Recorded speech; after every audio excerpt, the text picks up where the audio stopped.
Movie की शुरुआत में हम कुछ सोल्जर्स को ट्रेनिंग करते हुए देखते हैं। वहां पर एक माइकल नाम का सोल्जर भी था। ट्रेनिंग करने के बाद माइकल अपने दोस्तों से बात कर रहा था। दरअसल माइकल किसी लड़की से प्यार करता था और आज वो शादी के लिए उसको प्रपोज करने जा रहा था। हालांकि वो दोनों एक साथ रहते थे। माइकल अपने दोस्त से अपनी गर्लफ्रेंड को प्रपोज करने के लिए कुछ टिप्स लेता है। इसके बाद वो अपने घर आ जाता है। घर जाके वो देखता है कि उसकी गर्लफ्रेंड उसके लिए डिनर तैयार कर रही थी। इसका नाम एबी था। माइकल एबी को घुटने पर बैठकर प्रपोज करता है कि क्या तुम मुझसे शादी करोगी, जिस पर एबी उसे बोलती है कि वो ऐसा क्यों नहीं करेगी। वो दोनों बहुत खुश होते हैं। अब अगली सुबह जब माइकल अपने बेस पर जाने के लिए रेडी हो रहा था, तभी उसके पास एक फोन आता है कि उसके फादर का एक्सीडेंट हो गया और वो हॉस्पिटल में एडमिट है। माइकल और उसके डैड के बीच ज्यादा बनती नहीं थी और इसीलिए वो वहां पर जाना नहीं चाहता था, पर एबी उसे उसके पिता को देखने चलने के लिए समझाती है। जिसके बाद माइकल और एबी दोनों अस्पताल पहुंचते हैं। माइकल अपने डैड के पास बैठा होता है। वो डॉक्टर से भी नहीं मिलता।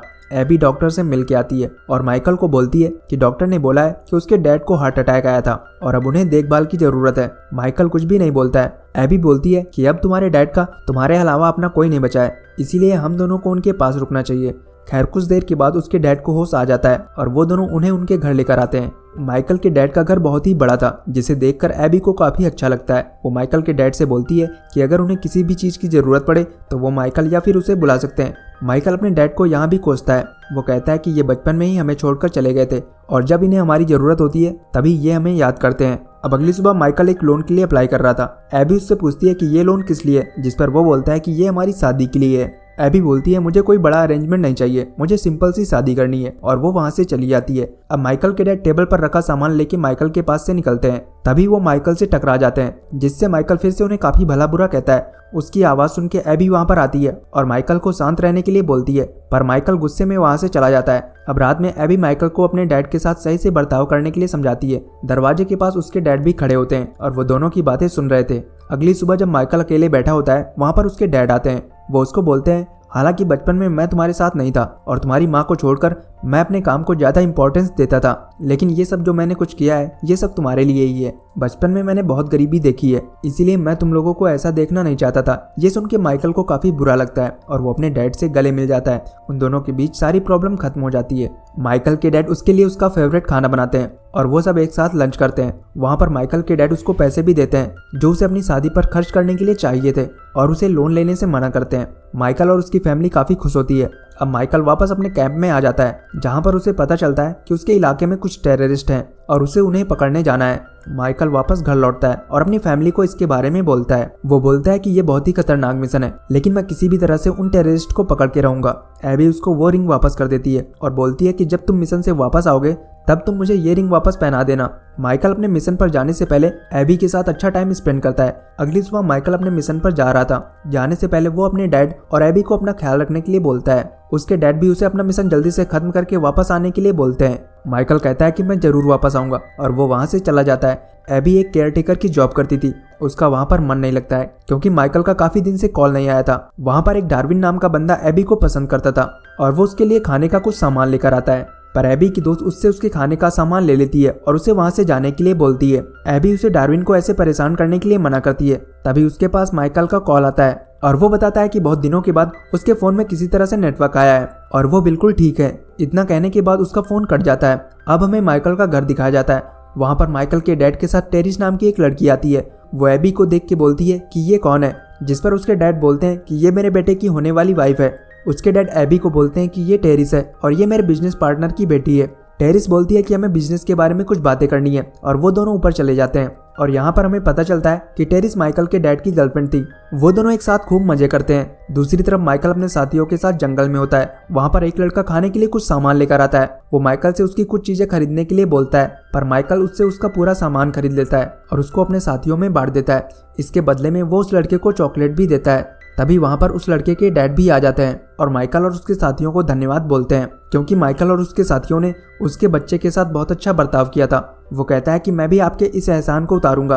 अब अगले दिन एबी अपने काम पर होती है। तभी डार्विन फिर से उसके लिए खाने का कुछ सामान लेकर आता है, पर एबी इस बार डार्विन को समझाती है कि मेरा पहले से एक बॉयफ्रेंड है और हम दोनों एक दूसरे से प्यार करते हैं और हमारी शादी होने वाली है। वो डार्विन को ये सब बंद करने के लिए बोलती है।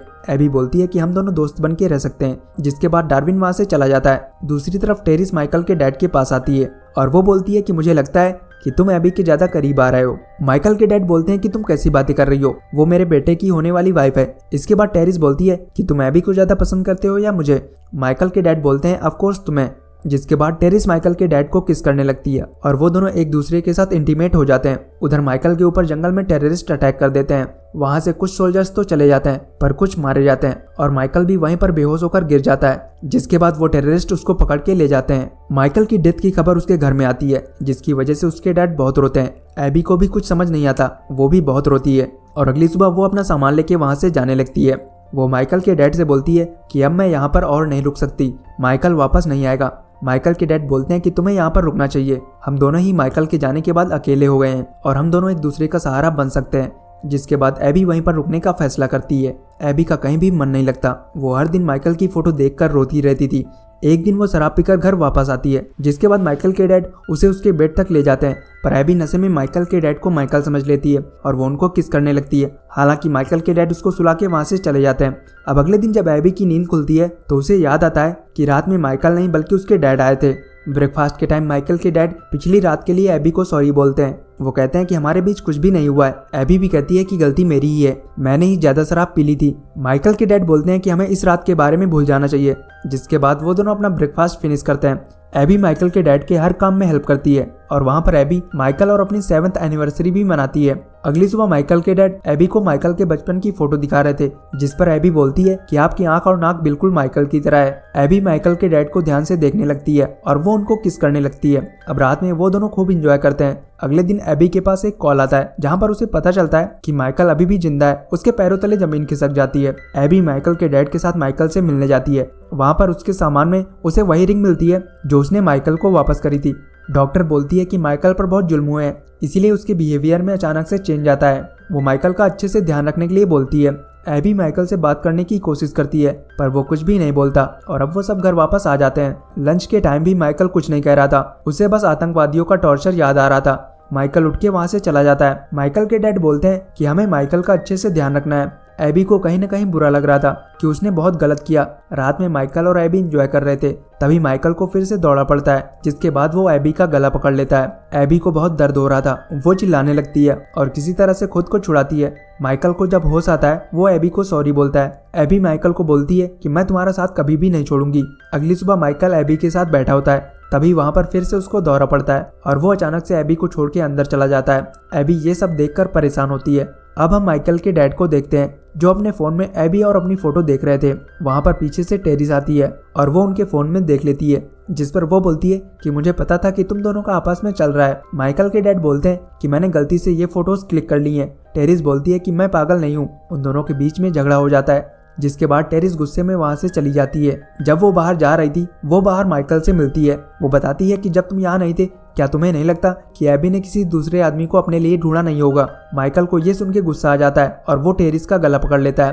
टेरिस खुद को किसी तरह से छुड़ा के भागती है। अब माइकल अपने डैड से भी एबी के बारे में पूछता है कि मेरे जाने के बाद क्या एबी किसी दूसरे आदमी के साथ थी, पर उसके डैड बोलते हैं ऐसा कुछ भी नहीं है। एबी अपनी जॉब पर होती है, वहां पर उससे मिलने डार्विन आता है। वो आज भी उसके लिए खाने के लिए कुछ लाया था, पर यहाँ पर माइकल एबी को फॉलो कर रहा था और वो एबी और डार्विन को एक साथ देखकर गुस्से में उनके पास जाता है और डार्विन पर गन पॉइंट कर देता है। वो कहता है कि जॉब के बहाने तुम लोग यहाँ पर मेरे साथ धोखा कर रहे हो। एबी किसी तरह से माइकल को अपने साथ घर लेकर आती है। वहां पर भी माइकल और एबी के बीच बहस होती है। माइकल के डैड माइकल को समझाने की कोशिश करते हैं, पर माइकल वहां से चला जाता है और एबी भी वहां से चली जाती है। उसी रात माइकल एक बार में बैठा होता है। वहां पर एक लड़की आती है। वो माइकल को काफी स्ट्रेस में देखती है, जिसके बाद वो माइकल से बोलती है कि अगर तुम चाहो तो मैं तुम्हारा स्ट्रेस निकाल सकती हूँ। माइकल उससे कुछ नहीं बोलता, बस वो उसके साथ एक कमरे में चला जाता है। जब वो दोनों एंजॉय कर रहे थे, तभी माइकल को फिर से दौरा पड़ता है और वो उस लड़की का गला पकड़ लेता है। वो लड़की किसी तरह से खुद को छुड़ाती है और अपने पैसे लेके वहां से भाग जाती है। उधर माइकल के डैड एबी को सॉरी बोलते हैं, जिस पर एबी बोलती है कि आप किस लिए सॉरी बोल रहे हैं। इसलिए क्योंकि आप मेरी हेल्प नहीं कर सकते। वो कहती है कि अब मुझे माइकल से डर लगने लगा है कि वो कब घर आएगा और मुझे टॉर्चर करेगा। वो माइकल के डैड से बोलती है कि क्या आप मुझसे अभी भी प्यार करते हैं, जिस पर माइकल के डैड उसकी तरफ देखने लगते हैं और एबी उनको किस करने लगती है। वो दोनों अंदर मजे ले ही रहे होते हैं, तभी माइकल घर वापस आता है और जैसे ही वो उनको देखता है, वो दोनों चुपचाप बैठे होते हैं। अब डिनर के टाइम माइकल बोलता है कि मैंने एक डॉक्टर से बात की है, और वो मुझे ठीक होने में मेरी हेल्प कर रही है। माइकल सबके लिए खाना लगाता है और वो उन दोनों के लिए टिफिन में कुछ स्पेशल लेकर आता है और जैसे ही एबी उसको खोलती है उसमें गन होती है। वो गन माइकल उन दोनों पर पॉइंट कर देता है। वो कहता है कि तुम्हें क्या लगता है, मुझे नहीं पता कि तुम दोनों मेरे पीठ पीछे क्या कर रहे हो। वो दोनों उसके आगे हाथ जोड़ने लगते हैं। दरअसल माइकल जब घर वापस आया था उसने देख लिया था कि एबी और उसके डैड उसके पीठ पीछे उसे धोखा दे रहे हैं। वो कहता है कि तुम दोनों यहाँ पर एंजॉय कर रहे थे, पर क्या तुम्हें पता है कि मैंने कितना टॉर्चर झेला है। यहाँ पर हमें पता चलता है कि माइकल ने जिस लड़के को चॉकलेट दी थी उसके डैड भी एक आतंकवादी थे और उन्होंने ही उसे बाकी आतंकवादियों से बचाया था। ये सब बोल के माइकल अपने ऊपर गन पॉइंट कर लेता है और कहता है कि तुम दोनों यही चाहते हो ना। तभी सीन शिफ्ट होता है और हम माइकल को एक दूसरे घर में देखते हैं। वहाँ पर उसके डैड उससे मिलने आते हैं और वो उसे बताते हैं कि ये सब अनजाने में हो गया। वो उसको फिर से सॉरी बोलते हैं और वो उसे एक लेटर देते हैं जो एबी ने घर छोड़ने से पहले माइकल को देने के लिए बोला था। उसमें लिखा था कि इस जन्म में तो वो उसकी माफी की हकदार नहीं है, लेकिन अगर उसे अगले जन्म में किसी को चूज करने का मौका मिलेगा तो वो माइकल को ही चुनेगी। ये सब पढ़ के माइकल रोने लगता है। दूसरी तरफ हम एबी को उसी ओल्ड एज होम में देखते हैं जहाँ पर वो काम करती थी और यहीं पर यह मूवी खत्म हो जाती है।